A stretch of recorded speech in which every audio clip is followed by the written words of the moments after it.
voters think of the debate. We gathered a group of people who said they were still undecided going into tonight. They were watching closely. Our Arzo Dost is live in the newsroom. Arzo, how did they respond?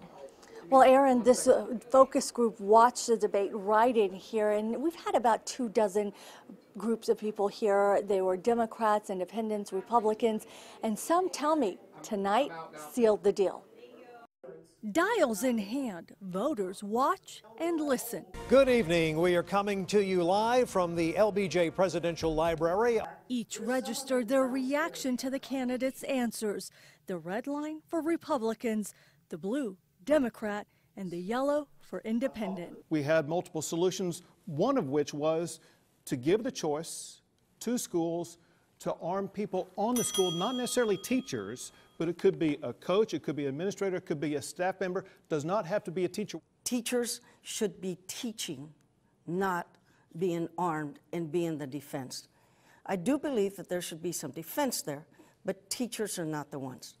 If they wanted to be armed, they should have gone to the military. School security got a big reaction. I feel like that's the biggest important thing, especially with having 2 young children. So did property taxes and legalizing medical marijuana.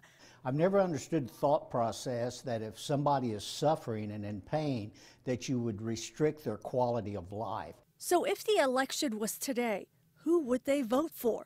The person who I would select will probably be Valdez. And the reason why is because she did point out a lot of things that people are afraid to bring up. I would vote for Greg Abbott because I do believe he's the overall choice.